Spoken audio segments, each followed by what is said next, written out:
Hi, I'm Marcher Claros with my partner Janessa Makaalin. And for today's topic, we will be discussing about the special instruments to measure the upper air data, the weather satellite data, and for modern tools for the weather analysis and what causes rainfall. And you should expected to know the special instruments to measure the upper air data, the weather satellite data, and for modern tools for weather analysis and what causes rainfall. And you should learn about the different types of the widely instrument to obtain the upper air data.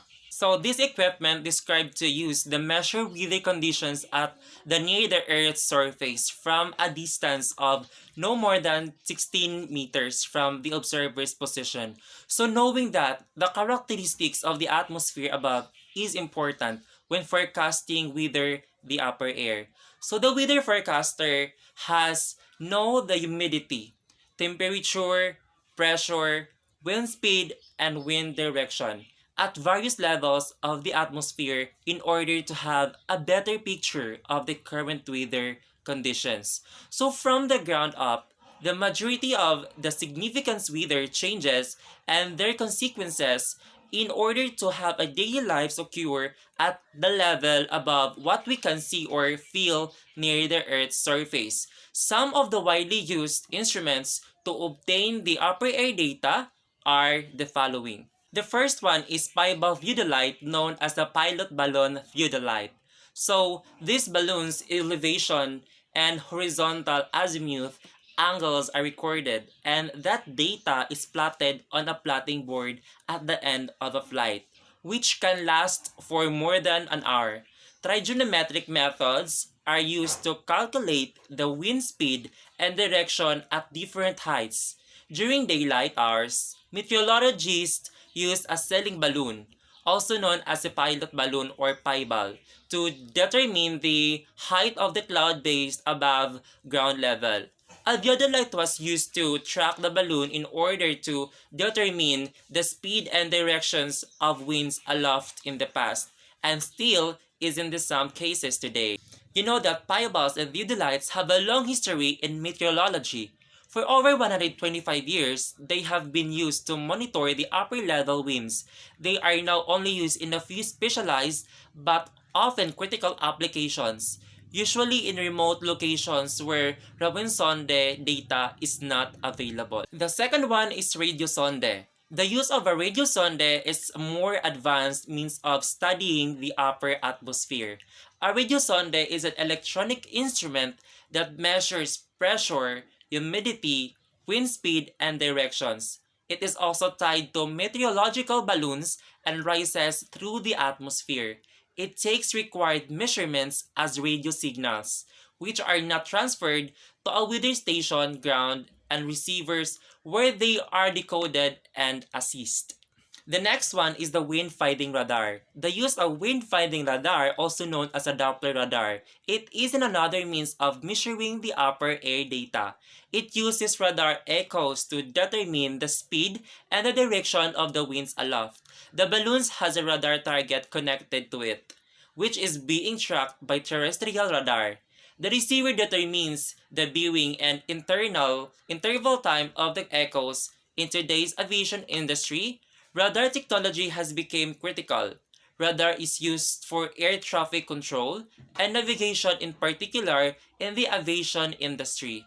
Weather radars are being used to improve aircraft safety and efficiently across the board. The fourth one is weather surveillance radar. At a distance of up to 500 kilometers, the weather surveillance radar detects and monitors typhoons and cloud masses.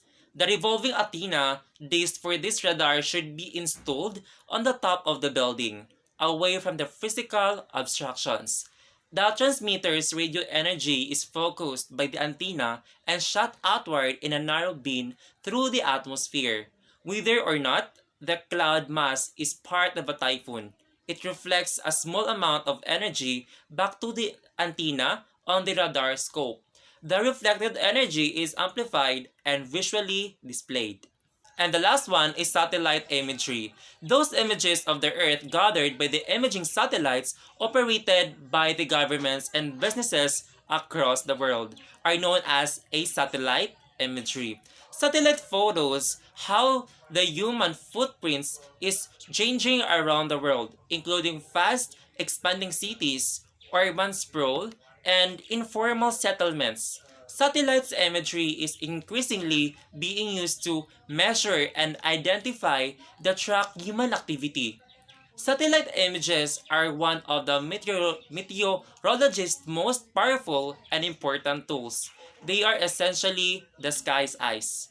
These visualizations reassures that the forecasters about the behavior of the atmosphere because they show how events are happening in the straightforward, simple, and an accurate manner.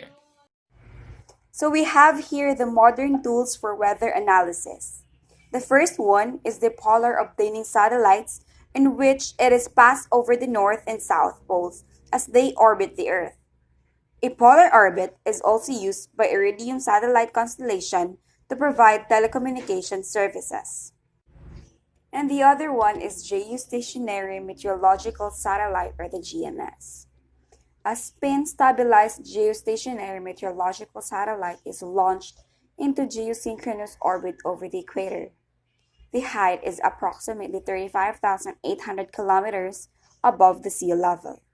The observation of the Earth and cloud imagery is the first mission of the GMS.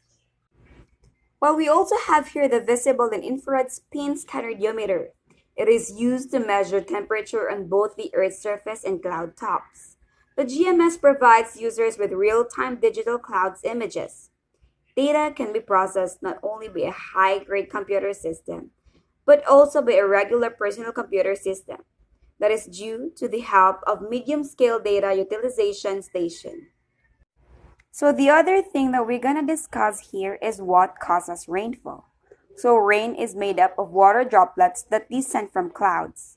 Condensation of water vapor causes clouds to develop in a free atmosphere. To form raindrops, cloud droplets coalesce or merge together. For the cloud or droplets to fall, condensation nuclei must exist, which could be combustion products, dust particles, or salt particles. Vertical air currents in the clouds will accelerate the formation of these coalesced clouds droplets, resulting in rain-bearing clouds. This must be large-scale vertical air currents that move water vapor from the Earth's surface upward into the atmosphere to keep cloud formation going.